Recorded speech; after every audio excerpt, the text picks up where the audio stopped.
Hello everyone, my name's the Historical Gamer, and today I'm being joined by XTRG and Tortuga Power to discuss our Rule the Waves Succession live stream series, whatever you want to call it, that we did on YouTube. Ended, what, like 2 weeks ago or so? And it was a series where we each ruled France for 6 years, 6 year increments, and then passed the save off to the next person in line. It was a lot of fun. It was the first time I've ever done a succession series. It's also the first time I've ever seen a Rule the Waves succession series. And the nature of Rule the Waves, where you're designing ships and fighting wars with ships that you've had in service for several years, really makes some interesting challenges when you're not the all-seeing, omnipotent force behind all the ship designs. So it was a lot of fun. And I don't know if you guys want to say hi, XTRG or Tortuga. Bonjour. Yeah, what's going on, guys? Really happy to be here. I'm really excited about this because we can finally figure out what goes on in that crazy mind of the British XTRG. I don't know, possibly. Some might say artistic, some might say autistic. It might be about 50-50. So I think the first thing is, I don't know if any of you guys had any kind of thoughts coming into the series. I kind of thought that I would get more of my ships into service while I was playing, and I guess I should have known better that a huge dreadnought takes years to build, and I also should have figured that whoever was coming before me would probably not leave me in great financial shape. Although maybe XTRG had a better hand on finances than either Tortuga or myself, because I feel like whenever I was leaving office, there was like a negative $5 million budget for Tortuga to take over, but I certainly came flush with cash that second round with XTRG leaving it off to me. But I don't know if any of you guys had any thoughts coming into the series. I didn't really know what to expect, so I just was looking forward to it, and I thought it was a lot of fun. Yeah, I thought that, kind of arrogantly, I thought that this would be a good chance for me to impress other people with my designs. So I thought that, I'll build these ships, and then there'll be people will want to use them, and they'll model their designs after mine. And that was, I guess we'll talk about how our preconceptions were wrong later, but I think I expected not to learn very much from other people. And, well, we'll talk about how that actually played out later. XRG? Yeah, well, coming into the series, the last Rule the Wave series that I had done was one as Spain with the historical budget. And oh my god, when you come into a game and you're playing with the, what do they call it, like the game budget? What is the other budget called? Is historical? I think it's historical, isn't it? Historical resources, right? Yeah, it's historical or game. I think it's the second option, like game option, where you basically have like twice as much in the terms of resources. And it's like, wow, I have too much cash. What the hell do I do with all this cash? I can't just fire it out a 16-inch gun yet. I haven't researched that. So it was something that I did have to take in my stride. I'm used to playing nations with far smaller amounts of cash. But as well, due to the... I mean, I do have an interest in naval history. Obviously, as being an Englishman, it's kind of in your blood, in a way. But yeah, I mean, the thing I wanted to focus on most of my ship designs was just pure purpose. The battlecruisers I would go into design, yes, they were weird and possibly autistic, but they were all very quick. They had decent armor. They were not very, very well armored, but when you take a look at the historical battlecruisers, like, for example, the Lion battlecruiser, Bloody Betty's battlecruiser, you see that thing wasn't that well armed. Something like 10 to 11 inches of armor, I do believe. I'd have to check that on Wikipedia. But you see, they're quick. They weren't exactly well armored, but they were really well armed, and that's something that I tried to put into the series. But the issues with RTW and just the way the combat works is, well, in the wars I had against Austria. Now, with Austria, due to the fact that they have just the one theater being the Mediterranean, it's easy for them to go out there and raid everywhere that you have holdings. But as the French going against them, you can't do anything like that. You're basically all in. And then you have all these raiders across the planet just plundering your lines. But that's something of a limitation of RTW. Yeah, and I would say also to some extent, like you're talking about the ship design philosophy. You certainly model the British mindset if you think about it. If you were using British ships as kind of an example, and these fast, well armed, but not quite heavily armored ships. it's interesting because I kind of went the same route with some of my ships, and we'll talk a little bit more about this later, but even my massively armed ships weren't particularly well armored, or at least not as well armored as maybe Tortuga would have liked. You really like to put heavy armor on those conning towers. Yeah, that's right. I like to protect myself. But I guess, this probably leads nicely into kind of talking about what we thought maybe would happen, or what we thought some of the interesting challenges would have been from a gameplay perspective. So if we think about, the world in 1900, which is when the game starts and when I took over, now that the screen goes black. Okay, I've got it up there. We're thinking about the world in 1900 when we took over as France. I guess the interesting challenge that I thought is I've played in Rule the Waves streams where you control and you create the initial fleet, but I don't think I've ever really done just a starting fleet that you start off with whatever the computer designs. And what I found interesting about that was, first of all, the computer makes some illegal ship designs. For example, I think it wasn't called the Fryland, but I had a corruption in my save where I had to, change some of the names so I could get everything back. But I think it was maybe the Ocean class. It had like 4 single gun turrets with 2 at midships, and it was just, I tried to go ahead and make more of them, and I couldn't because it was illegal. So it's interesting how the computer doesn't follow its own rules on ship design that it imposes on you. But I think the most interesting challenge for me was that difference between those early ships are not very lethal. You hit them with a torpedo and they're a goner, but deck fire and guns, the rate of fire is so slow, the accuracy is so poor that you'll just sail around in circles, waste your entire magazine, and maybe you'll sink one enemy ship. And that was the biggest challenge I faced in fighting Italy, was just the inability to get decisive victories at sea, which is very, there's not a ton of examples of these kind of ships fighting in real life, but the few that you have in the Russo-Japanese War, that doesn't model what happened historically, although I think that was more to do with Japanese brilliance, tactically speaking, than it was great ship designs with really accurate weapons. And no one would ever say I'm a brilliant tactician. So, but it was interesting because I got to fight, Italy right off the bat in my first go through. We were able to seize some colonies from the Italians. We were able to seize Sardinia, despite not really crippling their fleet. Really, it was commerce raiding that was a big point for us. We were really able to kind of just ravage and gain the victory points without decisively defeating their fleet at any one point. And then I passed off a budget depleted France to Tortuga, who was able to continue the tradition of French greatness on. French greatness being that historically they've never won major naval wars, and we were embarking on a series of French dominance, the likes of which the world has never seen. Mm-hmm. Yeah, I do remember starting off with a pretty small budget, I guess, was what was left for me, thanks to the historical gamer class, which was itself an interesting ship because we had this pre-dreadnought right at the cusp of being the dreadnoughts. The dreadnoughts coming into existence. Anyways, I just remember in my first tenure from 1906 1912, that's when we fought the Germans. Thank you. Bringing up the historical gamer class. So the historical gamer, that's probably one of the things we'll talk about later, is how designs impressed us and whatever. I was actually really impressed by the historical gamer. It held out really well in the German War. And right before I left office, after we had defeated the Germans, we had this, the Devastation class was really what I was hoping would be the legacy I would leave from my first tenure. And I'll just put the footnote in there because I'll talk about it more when I come back to my second tenure. And then I just like THG, just like Historical Gamer, I passed on a very poor budget to XTRG. But I was able to take, you were able to take our Sardinia, weren't you? Yeah, I took Sardinia. I think that was all I got from Italy. I think the way the game handles seizing colonies with this point system works fine as long as you're just taking colonies.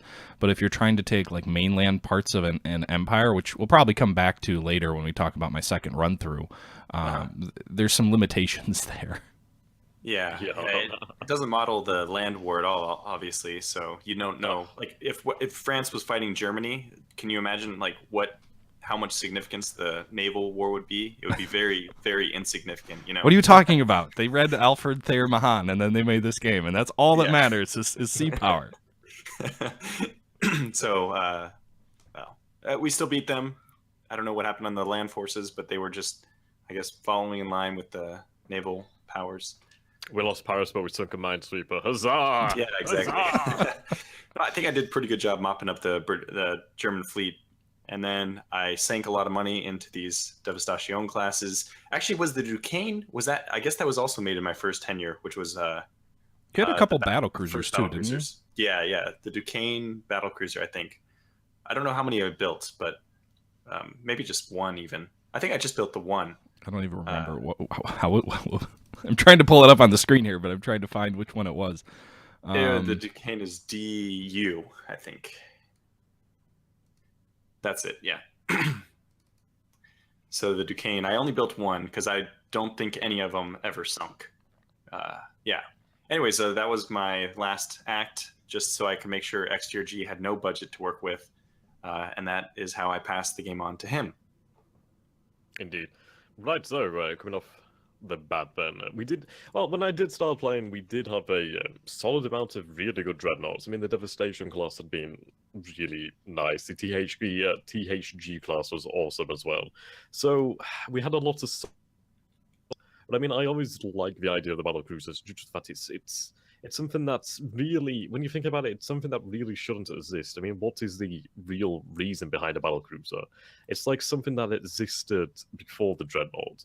I mean, you have the dreadnoughts where these are just, well, ships that would end up being very fast later on, like a decade or 2 decades later, at the same sort of speed as a battle cruiser, heavily armed, heavily armored.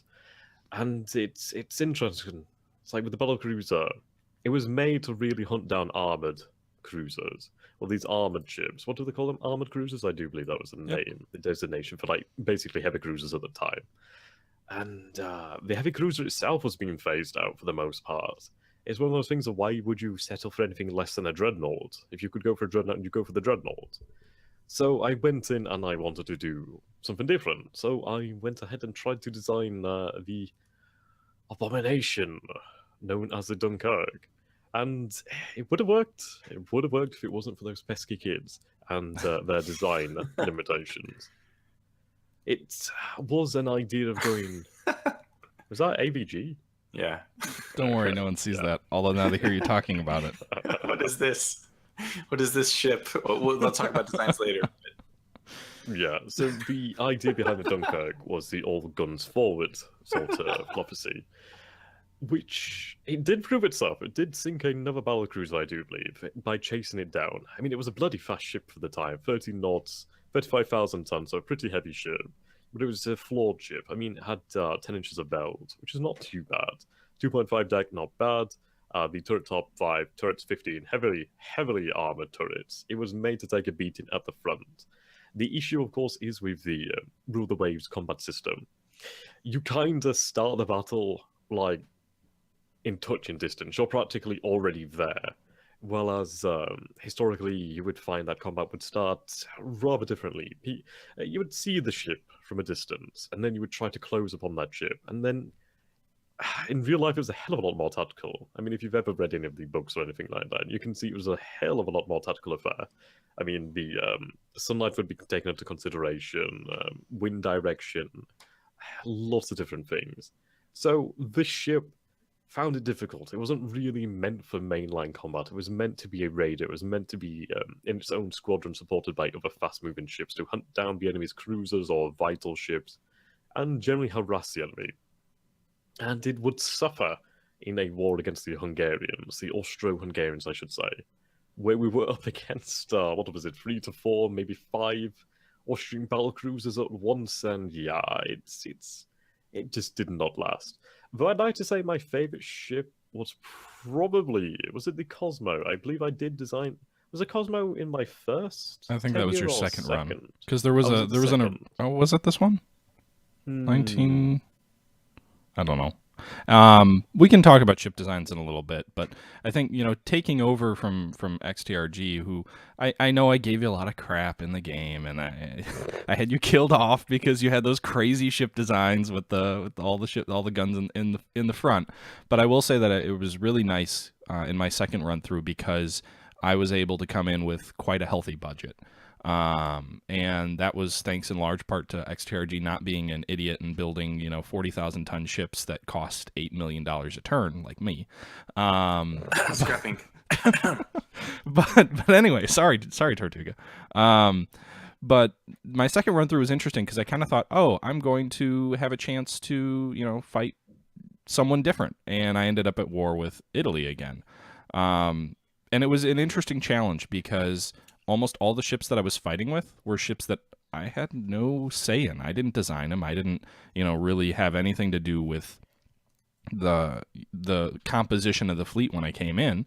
And I ended up building this, THG-2 class ship, which had gigantic guns, 17-inch guns, but I didn't, and I don't know if I had any secondaries, maybe a few, but I didn't actually really end up fighting with it much at all because the war was over. The biggest challenge or change, I think, for me, though, was between my first run-through and my second run-through. You went from the pre-Dreadnought age to the advanced Dreadnought age, or at least the beginning of the advanced Dreadnought age. And the Italians largely were still sailing around with early Dreadnoughts. And I would say that both Tortuga and XTRG ships performed really well against those ships. We basically obliterated Italy's battle fleet. Italy ended up suffering from having too many battle cruisers and not enough battleships. As a result, we were able to pound them into submission and, sink, was it 7 or 8 battle cruisers in that war? And I think like 2 or 3 battleships. By the end of it, I think they had 4 capital ships left.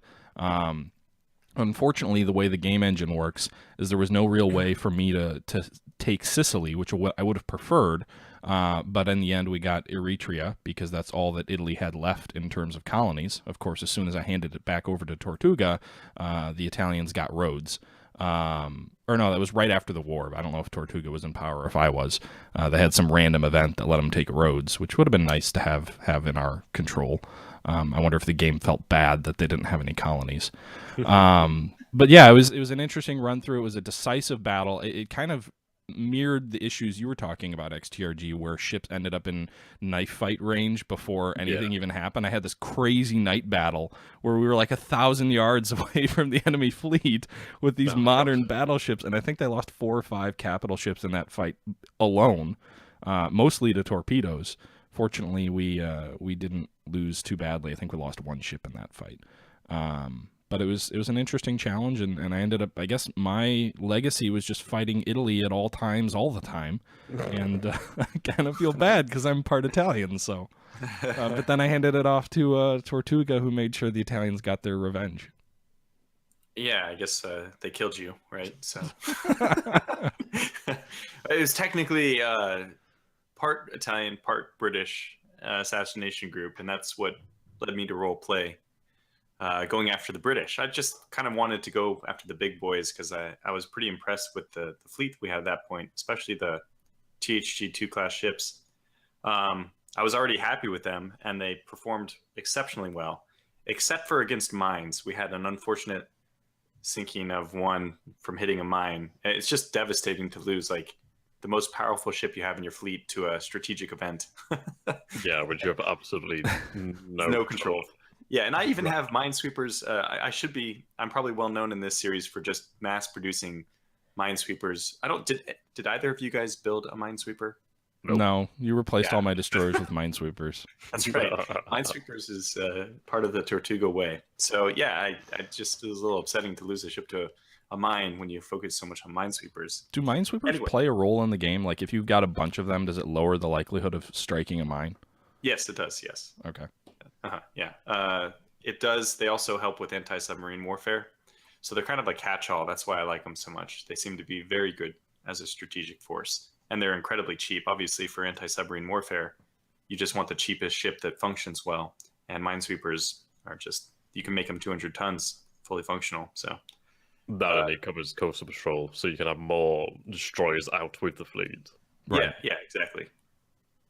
So in this tenure from 1924 to 1930, we planned to go to war with England, and we did. And I was kind of scared, wondering what I had gotten myself into. But the ships all performed really well. And that's where I was really excited to see the reemergence of the Duquesne, who, I don't know if you have that actions list where it shows, by the way, we have to give credit. I think it will take a moment here, and maybe several other times we should thank Incompetent Idiot, who's currently, that's a name. Not an insult. He's the one who made a lot of these graphics, and he put together these spreadsheets. So, yeah, I was even going to say you could look at that. That would be perfect. We sank a lot of British ships. So the British suffered heavily at the hands of Admiral Turtle Power. I guess I called him Turtle Power instead of Tortuga Power. Also, there's another. Do you have the Navarres de la Marine Nationale, whatever spreadsheet? It doesn't matter. Off screen, but yeah, fine. It doesn't matter. I'll just say the Duquesne was the ship involved in the most number of actions, 17. And I don't think you can really say that being involved in the most number of actions is proof of a good ship, but it's a correlated factor, right? So it just kept reappearing because you have battle cruisers in fleet battles and also in cruiser actions. So yeah, Z to A, there it is. So the Duquesne, it was really nice to see the Duquesne back, actually, because it was just a ship that I built in my first tenure, and the way XTRG was designing ships and everything, I wasn't sure if she'd be around. The Duquesne class in of itself had the 3 most heavily engaged. Oh, no, so this sorting didn't work. The Naufrage, the Abbaye tous, and the Devastation, and the Algérie, I think, were all Devastation class. Wow. Okay, well, fine. Yeah, it didn't link. It somehow didn't link, so it doesn't matter. Okay, so then we beat the British. I designed what I feel, and we'll talk about this more later, is the best ship I've ever made in this game, which was the La France, if that one's up there. And this was intended to be a very strong dreadnought, but very cost effective. So the cost for it, if I can pull up, let me see, the specification sheet. The cost of it was in total 151 million. Exactly, which was actually 2 million cheaper than the Historical Gamer 2 class ship. Same tonnage. That's because we used better metals in our ship. 6 years prior, right? A little bit of gold engraving in the admiral's cabin. That's right. Although the conning towers was surprisingly weak, right? You had what I can't remember, 12-inch conning tower. You know, I always keep my conning tower really heavy. You really have this thing about the conning tower. You just love conning tower armor. Yeah, I want to feel nice and safe in there. What do you think he sleeps besides at night? I mean, he's got to have his conning tower. Otherwise, he can't sleep. He doesn't feel safe unless he's got 17 inches of armor around him at all times. I know he has 17 inches, but I don't know about armor. Oh God! Oh boy. So this was I think my favorite design. We'll talk about favorite designs later, but I built this, and then that is where I wanted this to be like the legacy, because France defeating Britain, I think, is like a huge thing, right? It never happened. It was always a thing where the French were contesting the British for like 200 years, and then they never overcame them. We had Trafalgar, right? So all these bad things for the French. And finally, this is the French victory. And unfortunately, at the end of that, even though I think I was up like 200,000 victory points to 60,000, there was no colonies gained. And I was very upset by that. Quite upset. Anyway, we didn't get any colonies, so the world map did not update with the Treaty of London or whatever it would have been. But I did put this La France ship, I designed it as like the victory piece of that war. And that is how I passed it over to XTRG, who subsequently mauled it. Indeed. So my last tenure, my second tenure was I was almost expecting to be at war at any moment. I was like sort of gearing towards war with America, but then when it came to it, I was like looking at war with Italy, and then Austria was getting uppity, and then the British getting uppity, and it's like, oh Jesus Christ, it's getting too real too quickly. And you could say it's got a little much. But I was trying to make amends for my past sins by designing something that was actually worth a goddamn. And I did take a look at the Devastation class, and I did think what could be improved and modernized. So I did make a modernized version. What was it the Marengo? I think it was the Marengo. I think it was the Empire, wasn't it? Ah, yeah, the Empire class, the one I forgot about within 5 minutes. That we should forget about. Yeah. This was before I was made painfully aware of how bad 18-inch guns are. I assumed that the game would not be bugged in such a way, but the basic thing is with 18-inch guns, isn't it that their quality never improves, and that's basically the best you're going to get? I think that's something. I didn't know that myself, but I know that there's some kind of bug with 18 inches that we were made aware of. Yeah. Apparently there's such a thing as too big. Oh, it's never too big. But basically, I still think it's a fantastic ship. It's actually decent. If I would have reduced, well, if I'd have known about the 18 inches, I could have made them smaller to the 17s. And I mean, the ship as it is now, I mean, 4 torpedo defense, that's a bloody luxury. My men are lucky if they even have a fucking hull at the end of the day. But yeah, the secondaries, good. Tertiaries. Who even has tertiaries? That's a bloody luxury too. Oil firepowered, I mean... it would do well in the age of air combat because you had tertiary guns that were 5-inch guns, and that's what a lot of the U.S. ships in World War II used as like flak guns. They were kind of general purpose anti-ship and anti-air. I mean, when it comes to air war, we could also just put some giant wings on it and just see how it does in the air. Who knows? It was actually cheaper than your La France class as well. Yeah. Was it? Oh yes. $2 million cheaper. Yeah, it was. Yeah, how does that feel? Does that keep you up at night? Anyway, so at the end of the day, I think we did pretty well as France. I mean, we ended up expanding the empire quite substantially. You know, we were able to gain Sardinia, so we have both Corsica and Sardinia. We got Eritrea. You know, I'm trying to think of the other areas we conquered. We definitely took some territory from Germany. I think it looks like we got their southwest and East African colonies. I don't know what else we took. Maybe it looks like we took their... No, we didn't take Cameroon. But, you know, we certainly expanded France quite a bit.